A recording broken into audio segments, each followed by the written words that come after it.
Hello दोस्तों, आप सब कैसे हैं? आई होप आप सब बहुत अच्छे होंगे। तो आप लोग देख रहे हैं रिंकी इंडियन कुक में। तो आप सभी का बहुत बहुत स्वागत करती हूँ अपने चैनल में। और आज हम बनाने वाले हैं कुल्फ़ा का साग, यानी नोनिया का साग बनाने वाले हैं। और आपके यहाँ क्या बोला जाता है? हमारे यहाँ इसे एलमुनिया का साग भी बोला जाता है। तो ये देख सकते हैं कुल्फ़ा का साग हमारे खेतों में मतलब आसानी से उगाया है। इसको बोया नहीं जाता है, उगाया नहीं जाता है। ये आसानी से अपने आप निकल जाता है बरसात के सीज़न में, गर्मी के सीज़न में।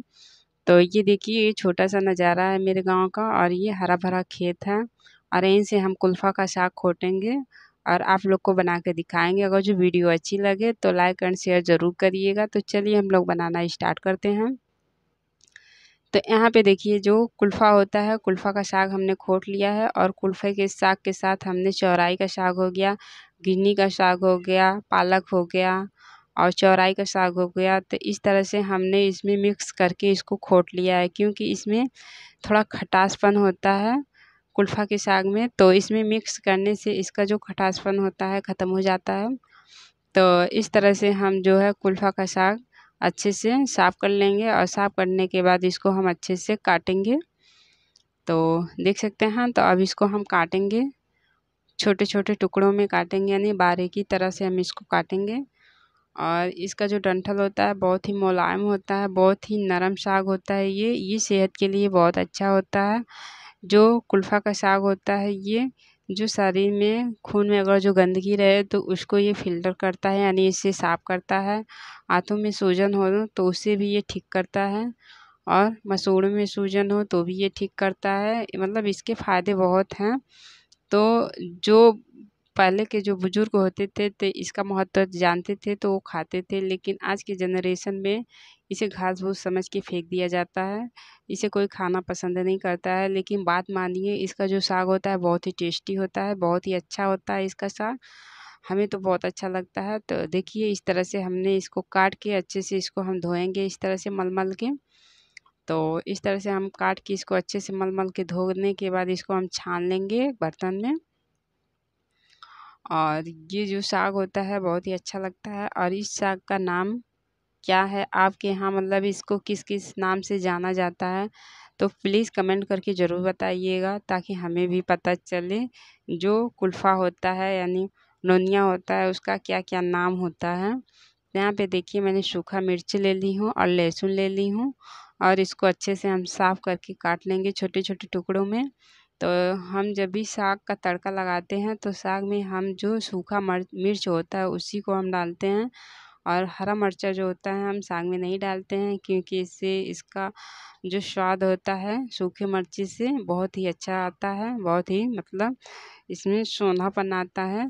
तो इसलिए हम सूखा मिर्चा डालते हैं। तो आप लोग सूखे मिर्ची का ही तड़का लगाइए, वरना आप हरे मिर्च का भी तड़का लगा सकते हैं, ऐसी कोई बात नहीं है।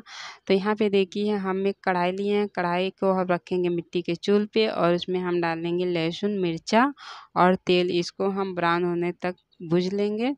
उसके बाद इसमें हम डालेंगे कुल्फ़ा का साग।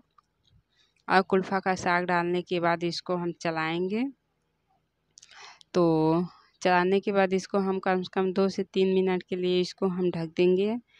ढकने के बाद इससे होता है कि जो साग होता है मतलब मुलायम होना स्टार्ट हो जाता है। और यहाँ पे देखिए, हम चूल्हे पे, मिट्टी के चूल्हे पे खाना बना रहे हैं। तो मिट्टी के चूल्हे पे किस किस को खाना बनाना अच्छा लगता है कमेंट करके ज़रूर बताइएगा। तो ये देखिए, हम 2-3 मिनट के लिए साग को हम ढक देते हैं। और साग को ढकने के बाद हम 2-3 मिनट के बाद देखते हैं। तो ये देखिए, साग का कलर कैसा हो चुका है। यहीं पे हम डालेंगे नमक। और नमक अपने स्वादानुसार डाल सकते हैं। तो साग कितनी क्वांटिटी में है आप उसी हिसाब से नमक को डाल दीजिएगा। तो इस तरह से देखिए, हम नमक को भी डाल के अच्छे से इसको हम अब चलाते हुए हम ढक देंगे इसको। तो 2 से 3 मिनट के लिए फिर हम इसको अब ढक देते हैं।